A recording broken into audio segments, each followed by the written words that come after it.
Hi members, welcome to hidden world. ఈ hidden వరల్డ్లో మేము సర్చ్ చేస్తున్నప్పుడు మాకు ఒక ఇంట్రెస్టింగ్ కేస్ దొరికింది. అది ఇప్పటి వరకు సాల్వ్ అవ్వలేదు. ఆ కేసులో 65 years, 9 అటాప్సీస్, 100+ investigators, 1000+ pages of reports. ఇంకా ఎవరికి ఆన్సర్ తెలీదు.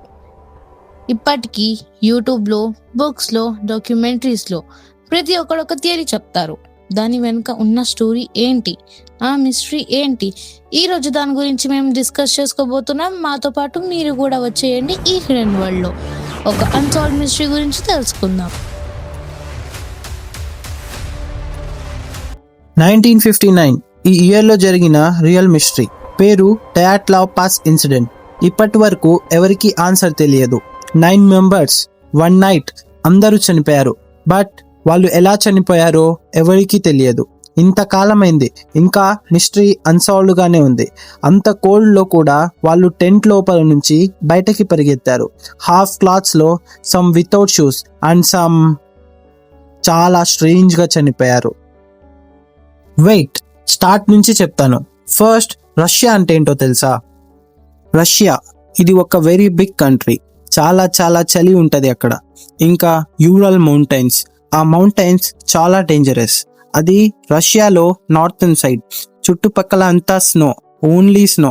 అక్కడికి వెళ్దామనుకుంటే చాలా కరేజ్ కావాలి. ఈ 9 మెంబర్స్ ఎందుకు వెళ్ళారు అక్కడికి? పిక్నిక్ కాదు, వాళ్ళు ఒక గోల్ తో వెళ్ళారు. దేవర్ ఎక్స్పీరియన్స్డ్ హైకర్స్. వాళ్ళు చాలా ఎక్స్పీరియన్స్డ్ హైకర్స్.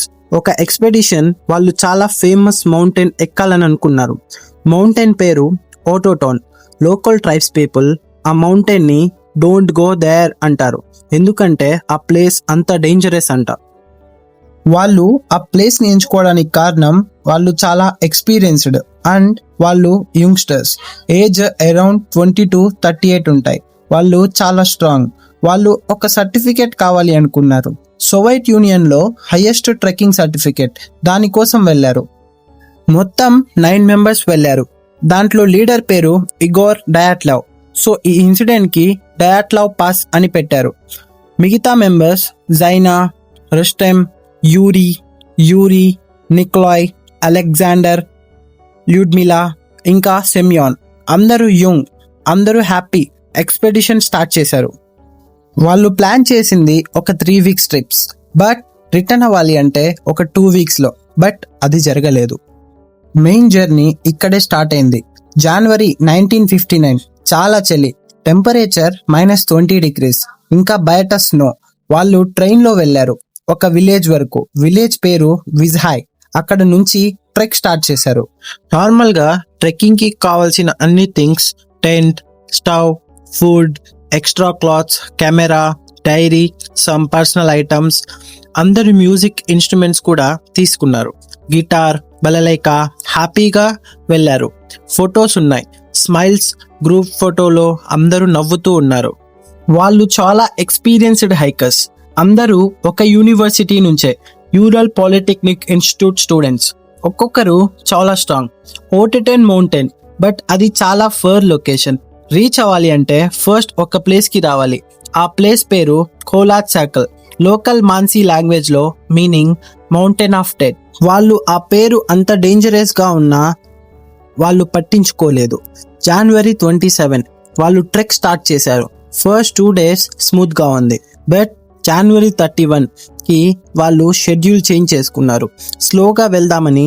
బట్ అది ఒక మిస్టేక్ అవుతుంది అని ఎవరికీ తెలియదు. ఫిబ్రవరి 1 ఆఫ్టర్నూన్ వాళ్ళు ఒక ప్లేస్ కి వెళ్లారు. ఆ ప్లేస్ కోలాత్ సర్కిల్. చాలా స్టీప్ స్లోప్, స్నో చాలా ఎక్కువ, విజిబిలిటీ తగ్గింది, విపరీతమైన గాలులు, ఇంకా చాలా చలి. జనరల్లీ హైకర్స్ అందరూ ఒక మంచి ప్లేస్ వెతికి ఆ ప్లేస్ లో టెంట్ వేసుకుంటారు. బట్ వాళ్ళు ఆ రోజు ఆ స్లోప్ మీదనే టెంట్ వేశారు. ఎందుకు ఎవరికి తెలియదు. స్లోప్ మీద టెంట్ వేయడం చాలా డేంజరస్, అవలాంచ్ రిస్క్ ఉంటది. బట్ వాళ్ళు చాలా ఎక్స్పీరియన్స్డ్. సో వాళ్ళకి తెలిసి అలా చేశారా లేక ఫోర్స్ గా అలా చేశారా తెలియదు. వాళ్ళ డైరీస్ లో లాస్ట్ ఎంట్రీస్ ఉన్నాయి. Evening 5 o'clock we're setting up tent, outside wind, but inside comfortable. We're making dinner. తర్వాత next entry, something strange outside, some sound, not sure అని రాసి ఉన్నాయి. ఆ సౌండ్ ఏంటి, యానిమలా మనిషా ఎవరికి తెలియదు. నెక్స్ట్ ఎంట్రీయే లేదు. ఆ తర్వాత ఏం జరిగిందో nobody knows. The last camp. వాళ్ళు టెంట్ వేశారు, స్టవ్ పెట్టుకొని డిన్నర్ చేసుకున్నారు. డైరీలో we are tired but happy tomorrow we climb. తర్వాత అందరూ నిద్రపోయారు. బట్ ఆ రాత్రి ఏం జరిగిందో తెలియదు. థింక్, టెంట్ లోపల నుంచి ఎక్కడో నుంచి ఒక స్ట్రేంజ్ సౌండ్. సడన్గా ప్యానిక్. వాళ్ళు టెంట్ లోపల నుంచి కట్ చేసి ఉన్నారు. క్రైమ్ సీన్లో టెంట్ని నైఫ్తో కట్ చేసి ఉంది. బట్ కట్ మార్క్స్ అనేవి లోపల నుంచి చేసిన మార్క్స్ లా కనిపిస్తున్నాయి. మీన్స్ వాళ్ళు లోపల నుంచి కట్ చేసి బయటకి పరిగెత్తారు. వాళ్ళు చాలా భయపడుతున్నారు. టెంట్ డోర్ ఓపెన్ చేయడం కూడా టైం వేస్ట్ అనుకున్నారు. డైరెక్ట్గా కట్ చేసి జంప్ అయ్యారు. ఇంత చలిలో షూస్ లేకుండా, షర్ట్ లేకుండా బయట స్నోలో పరిగెత్తడం అంటే చాలా పెద్ద డేంజర్. బయట టెంపరేచర్ -25 degrees. సో ఆ రిస్క్ తీసుకోవాలి అంటే వాళ్ళ లైఫ్లో పెద్ద థ్రెట్ ఉండాలి. ఆ థ్రెట్ యానిమల్ అటాకా, మనిషి అటాకా, అది ఒక మిస్టరీ.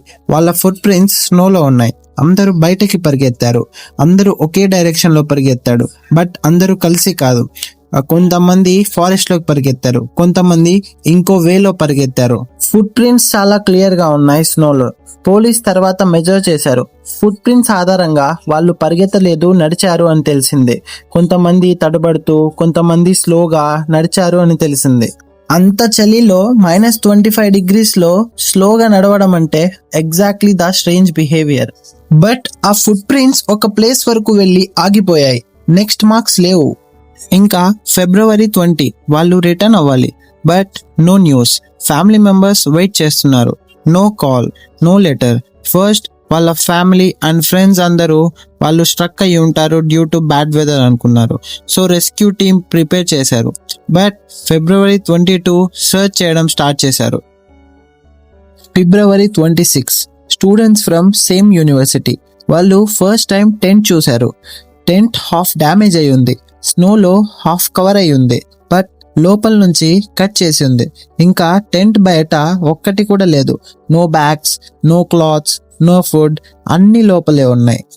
వాళ్ళు clothes, shoes, food, water, everything లోపల వదిలేసి వెళ్ళారు. ఇంత కోల్లో కూడా ఏమీ లేకపోవడం అంటే చాలా డిస్పరేట్ సిచ్యువేషన్. వాళ్ళు ఎలాంటి వెపన్స్ తీసుకొని వెళ్ళలేదు. బట్ ఒకటి, టెంట్ బయట ఒక స్మాల్ ఫైర్ ప్లేస్ ఉంది. కొంతమంది మంటని వెలిగించడానికి ట్రై చేశారు. వాళ్ళ దగ్గర సరైన వుడ్ లేకుండా, సో వాళ్ళు బుక్స్, మనీ, సమ్ క్లాత్స్ని అంటించేశారు. Discoveries of bodies. వాళ్ళ డెడ్ బాడీస్ చాలా ఫేర్ ప్లేసెస్లో దొరికాయి. ఫస్ట్ బాడీ February 26 ఆ టెంట్కి 1.4 kilometers దూరంలో వ్యాలీలో యూరీ బాడీ దొరికింది. ఫైట్ చేసే ప్లేస్ దగ్గర హాఫ్ క్లాత్స్లో షూస్ లేవు. వాళ్ళ డెడ్ ఎలా ఉందంటే హైపోథెర్మియా, చాలా చలి ఎక్కువ. సో బాడీ స్లీపింగ్ పొజిషన్లో ఉంది. బట్ ఒకటి, చేతిలో స్టిక్ ఉంది.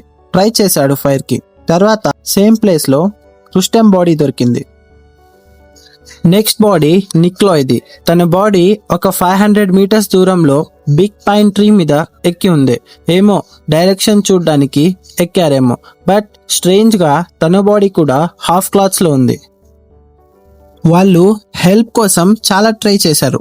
బట్ నెక్స్ట్ బాడీస్ చాలా స్ట్రేంజ్ గా దొరికాయి. స్ట్రేంజ్ అంటే నెక్స్ట్ బాడీస్ దొరకడానికి 3 months పట్టింది. మేలో స్నో మెల్ట్ అయ్యాక మిగతా బాడీస్ దొరికాయి. 4 బాడీస్ అందరూ వ్యాలీలో డీప్ స్నోలో, కానీ వాళ్ళ కండిషన్ చాలా దారుణంగా ఉంది. ల్యూడ్మిలా బాడీ స్కల్ ఫ్రాక్చర్ అయింది, రిబ్స్ బ్రోకెన్ అయ్యాయి. But no external injury. లోపల బ్లడ్ చాలా ఎక్కువ. ఇంకా Zina body same way, chest broken.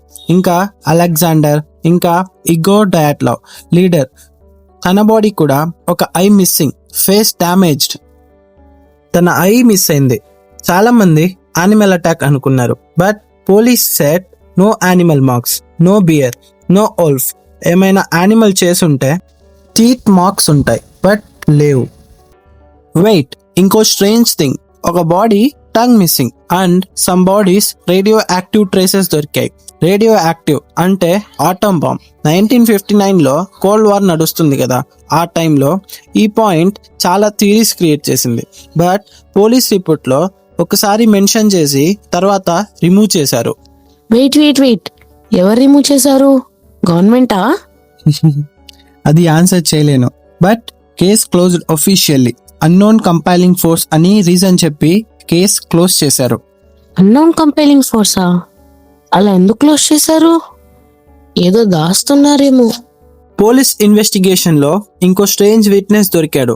ఒక old man, local Mansi tribe person. తను చెప్పాడు, ఆ నైట్ స్కైలో ఆరెంజ్ బాల్స్ ఆఫ్ ఫైర్ చూశాను అని. ఆ యూరల్ మౌంటైన్స్ మీద bright orange lights moving strange గా ఉన్నాయని. అందరూ యుఎఫ్ఓ అనుకున్నారు. ఇంకొకటి, ఆ నైట్ అక్కడ నుంచి 50 కిలోమీటర్స్ దూరంలో ఉన్న ఒక గ్రూప్ వాళ్ళు కూడా ఆ లైట్స్ చూశారు అని. ఇంకా సొవైటీ మిలిటరీ కూడా ఆ నైట్ లో సంథింగ్ ట్రాక్ చేసింది అంట. అంటే మిలిటరీకి తెలుసా ఏం జరుగుతుందో? తెలిసి ఉండొచ్చు, బట్ కేస్ క్లోజ్డ్. ఫైళ్లు సీక్రెట్ అని సీల్ చేశారు. రీసెంట్ గా 1990లో యుఎస్ఎస్ఆర్ కొలాప్స్ అయ్యాక కొన్ని ఫైల్స్ ఓపెన్ చేశారు, బట్ కంప్లీట్ ఇన్ఫర్మేషన్ లేదు. సో మెయిన్ క్లోజ్ ఏంటి? Let me summarise. First one, tent లోపల నుంచి కట్ చేసి ఉన్నారు. సెకండ్ వన్, అందరూ బయటకి పరిగెత్తారు క్లాత్స్ లేకపోయినా. థర్డ్ వన్, కొంతమంది కోల్డ్ తో చనిపోయారు, కొంతమంది సీరియస్ ఇంజురీస్ వల్ల చనిపోయారు. ఫోర్త్ వన్, ఎలాంటి యానిమల్ అటాక్ చేసినట్టు గుర్తులు లేవు. ఫిఫ్త్ వన్, ఒకరి బాడీ టంగ్ మిస్ అయింది. Sixth one, radio active traces. Seventh one, అదే నైట్ ఆరెంజ్ లైట్స్ కనిపించాయని చెప్పారు. సరే, క్లూస్ అన్ని విన్నాం కదా, కానీ నాకు ఇప్పుడు ఒకటే డౌట్. ఆ రాత్రి టెంట్ లోపల ఏం జరిగింది? అవును, యానిమల్ కాదు, మనిషి అటాక్ అని ప్రూఫ్ లేదు. అవలాంచ్ అని కూడా కన్ఫర్మ్ కాలేదు. మరి వాళ్ళని బయటకి పరిగెత్తించింది ఏంటి? అదే క్వశ్చన్ 65 ఇయర్స్ నుంచి ప్రపంచం అడుగుతుంది. మరి దానికి ఆన్సర్ ఉండొచ్చు, కానీ మనకి తెలిసిన క్లూస్ తో చూస్తే ప్రతి ఆన్సర్ కి ఇంకో క్వశ్చన్ వస్తుంది. మరి ఆన్సర్ ఏంటి? ఒఫీషియల్ గా దానికి ఆన్సర్ లేదు, కానీ థియరీస్ మాత్రం వందల సంఖ్యల్లో ఉన్నాయి. యుఎఫ్ఓఆ, లేదా సీక్రెట్ మిలిటరీ ఎక్స్పెరిమెంటా, లేదా అవలాంచా, లేక మౌంటైన్ ఆఫ్ డెడ్ పేరు వెనక ఇంకేమైనా రహస్యం ఉందా? పార్ట్ 2లో మనం ప్రతి థియరీని ఒక్కొక్కటిగా ఇన్వెస్టిగేట్ చేద్దాం. అవలాంచ్ థియరీ నిజమేనా? ఆరెంజ్ ఫైర్ బాల్స్ ఏంటి? రేడియో యాక్టివ్ ట్రేసెస్ ఎక్కడి నుంచి వచ్చాయి? మిస్సింగ్ టంగ్ మిస్టరీ ఏంటి? ఇంకా సోవియట్ గవర్నమెంట్ ఏమైనా నిజం దాచిందా? ఒక థియరీ ఆల్మోస్ట్ అన్ని క్లూస్ కి ఆన్సర్ ఇస్తుంది, కానీ ఆ థియరీ కూడా ఒక పెద్ద క్వశ్చన్ ని వదిలేసింది. అది ఏంటి? పార్ట్ 2లో తెలుసుకుందాం. అంటిల్ దెన్, ఈ మిస్టరీ గురించి మీ ఒపీనియన్ కామెంట్స్ లో చెప్పండి. డయాట్లావ్ పాస్ ఇన్సిడెంట్ లో నిజంగా ఏం జరిగింది? మీరేమనుకుంటున్నారు? This is hidden world, where mysteries never truly end, they only get deeper. See you in part 2.